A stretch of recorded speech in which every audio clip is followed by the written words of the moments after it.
నా దగ్గరికి ఒకరోజు సడన్గా సాయంత్రం పూట వచ్చాడు, 7ంటికి 8ంటికి వచ్చి.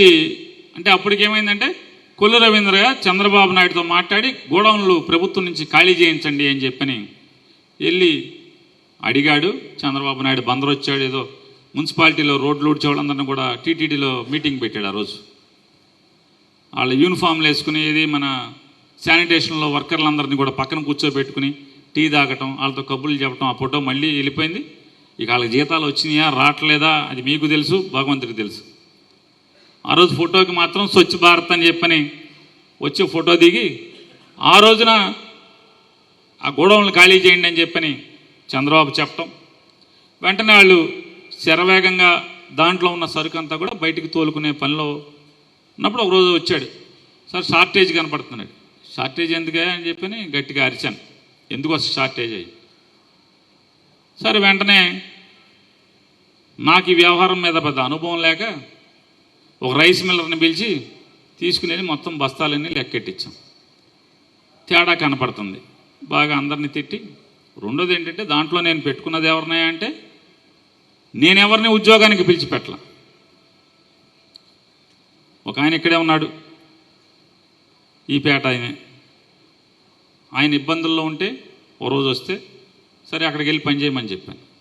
ఇంకొక ఆయన వేముల గాంధీ గారు, ఆయనకి 2 కిడ్నీలు చెడిపోయి చావు బతుకుల్లోంచి బయటకు వచ్చి ఇల్లుకి ఇబ్బందిగా ఉందని నాకు కౌరు చేస్తే వాళ్ళ మనవరాలని దాంట్లో పనిచేయమని చెప్పాను. నాకు అవసరం ఉండి కాదు, జీతం ఇవ్వటం కోసం.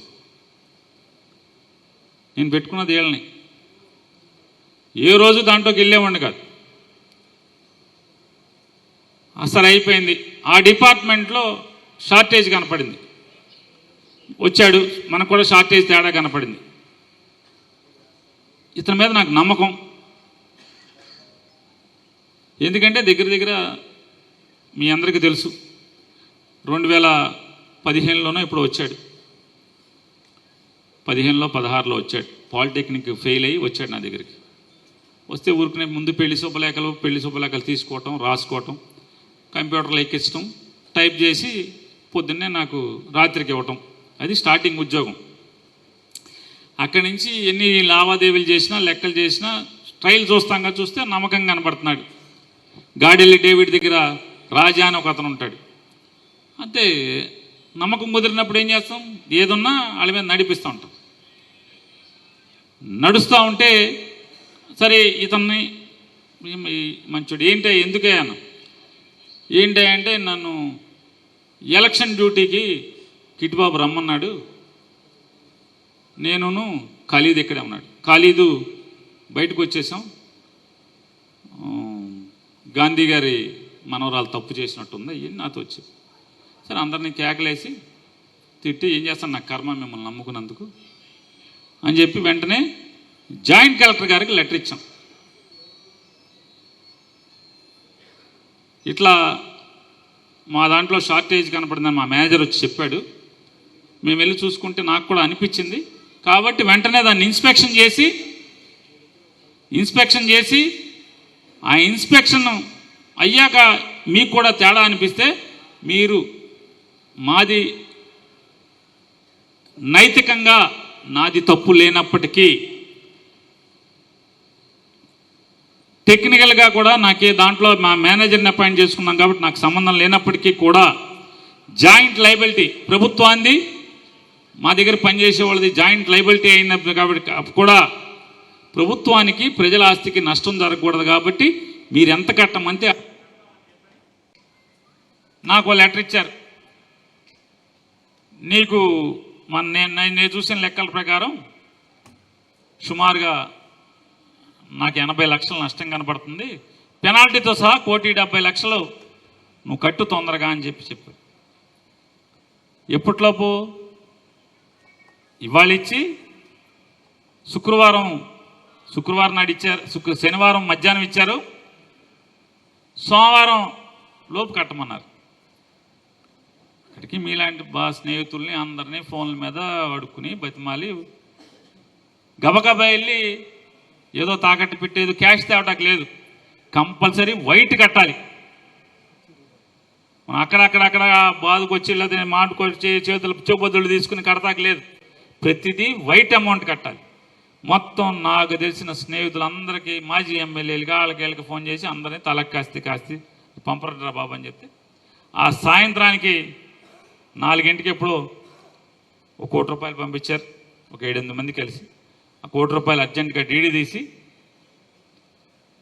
ఆవిడకి ఇచ్చి మాకు ఇవాళే చెప్పారు కాబట్టి ఇది ఇచ్చాం, మిగతా సోమవారం నాడు కడతా అన్నాం. సోమవారం నాడు అదే రోజు శనివారం నాడే కేసు కూడా ఫైల్ చేశారు, క్రిమినల్ కేసు.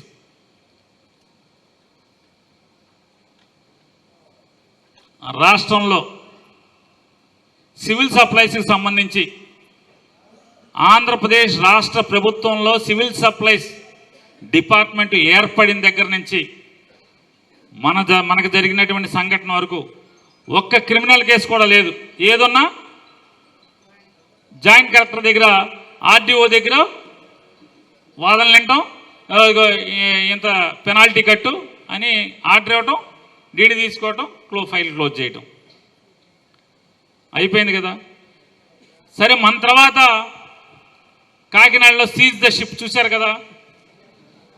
22,000 మెట్రిక్ టన్నులు 31 గోడౌన్లో 13 మంది గోడౌన్ ఓనర్లు వాళ్ళ గోడౌన్లో ఉన్నటువంటి 22,000 మెట్రిక్ టన్నులు. మన 2 గోడౌన్లో కూడా మొత్తం కలిపినా 10,000, అంటే మొత్తం స్టాక్ అంతా కలిపి 10,000 గోడౌన్లు ఉండదు. 22,000 మెట్రిక్ టన్నుల సివిల్ సప్లైస్ ధాన్యాన్ని పట్టుకున్నాము, సీజ్ ద గోడౌన్ అన్నారు. అయిపోయింది కదా. అయిపోయాక వాళ్ళు కోర్టుకు వెళ్ళారు. కోర్టు బ్యాంక్ గ్యారెంటీలు పెట్టి ఆ బియ్యం వదిలేయమంది. ఆ బియ్యం వదిలేసి మళ్ళీ షిప్లోకి వెళ్ళాక షిప్లోకి వెళ్ళి సీజ్ ద షిప్ అన్నారు. ఆ సీజ్ ద షిప్ బియ్యం ఏమిని ఎక్కడున్నాయి? ఓడలోంచి దింపారు కదా, దింపిన బియ్యం ఏమైనా పోని ఆ బియ్యం ఎక్కడెక్కడి నుంచి వచ్చినాయా అని చెప్పని వెనక్కి లెక్క చూస్తే 120 మంది దగ్గర రైస్ మిల్లర్స్ దగ్గర నుంచి వచ్చినాయి. 120 రైస్ మిల్లర్స్ నుంచి ఈ 31 గోడౌన్లోకి ఈ 22,000 మెట్రిక్ టన్నులు పెట్టారని చెప్పి ఇదంతా ప్రభుత్వ రికార్డే, నేనేది బొంకట్ల. ఈ రోజు దాకా సీజ్ ద గోడౌన్ కానీ సీజ్ ద షిప్ కానీ అయిన తర్వాత కూడా ఒక్కడి మీద కూడా క్రిమినల్ కేసు లేదు. నా ఒక్క రాష్ట్రంలో నాకు ముందు లేవు, నాకు తర్వాత లేవు, నా మీద ఒక్కడి మీద తప్పితే ఎవడి మీద క్రిమినల్ కేసులు లేవు. వాస్తవంగా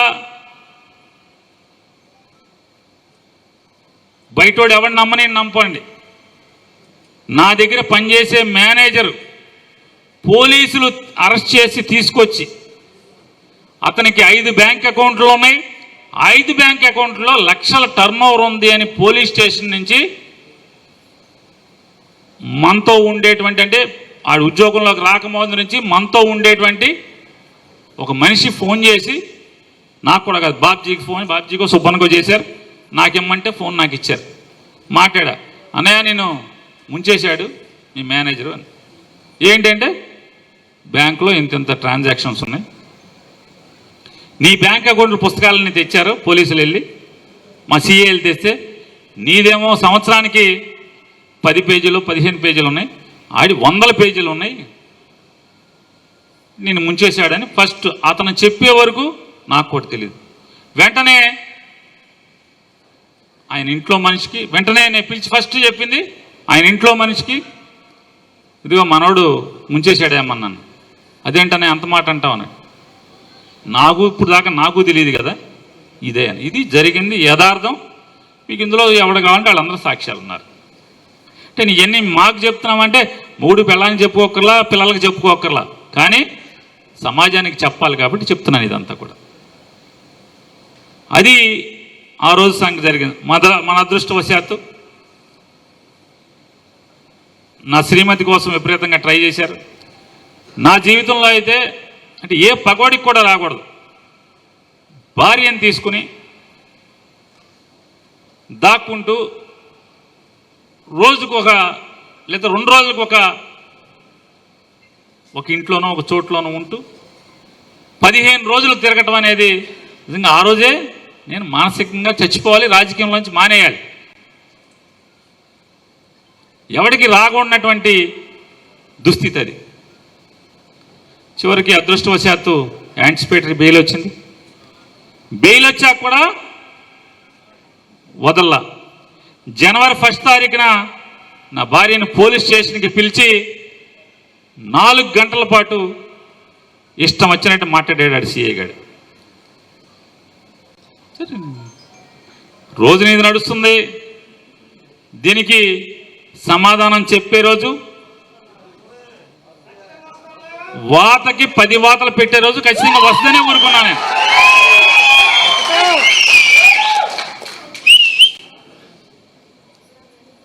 సరే, అది అయిపోయింది. అప్పుడు మన ప్లేడర్ అయినటువంటి, అంటే మనకి టీంలో పెద్దోడుగా ఉన్నటువంటి వరదా గారు కానీ, ఆయనతో పనిచేసినటువంటి చాలామంది ఇక్కడ కూడా వాళ్ళ మీటింగ్ కూడా వచ్చారు. కొంతమంది మన లీగల్ టీంలో చాలామంది, వీళ్ళందరూ కలిసి నాతో చెప్పింది, దయచేసి మేడం గారికి బెయిల్ వచ్చే వరకు నువ్వు నోరు తెరవబాకు, ఇప్పబాకు, మాట్లాడబాకు అని నన్ను అందరూ బతిమాలారు. నువ్వు ఎట్టపోయినా పర్లా, ఇంటి ఆవిడ కదా, వద్దని చెప్తే నేను మాట్లాడాల. వెంటనే టీడీపీ వాళ్ళు, వీడు కనపడతలేదు, కుటుంబం అదృశ్యం, వీడు మాట్లాడతలేదు మొదలెట్టారు. నాకు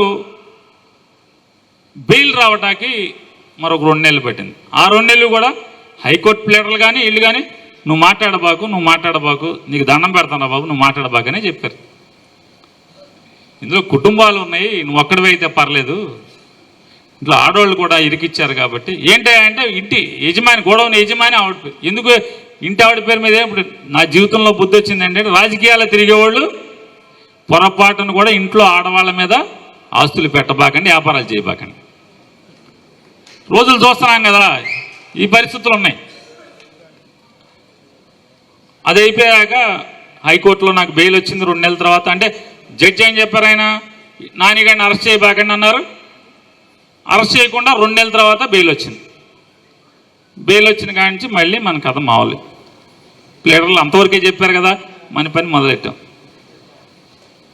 అక్కడి నుంచి వీడికి మదం దిగలేదు, మళ్ళీ మాట్లాడుతున్నాడు, వీడు రెచ్చిపోతున్నాడు. అసలు వీడికి ఆ రోజు టీడీపీ ఛానల్స్ అన్నింటిలో కూడా అసలు వీడి కంట్రోల్ అవ్వట్లేదు. ఒకడు హైదరాబాద్ వెళ్ళిపోయాడు, ఒకడు గుండెపోటు వచ్చింది, ఆడిపోటు వచ్చింది, ఈడిపోటు వచ్చింది, వీడు మాత్రం వీడు దిగట్లేదని చెప్పని మాట్లాడుతున్నారు. అది అయిపోయింది కదా.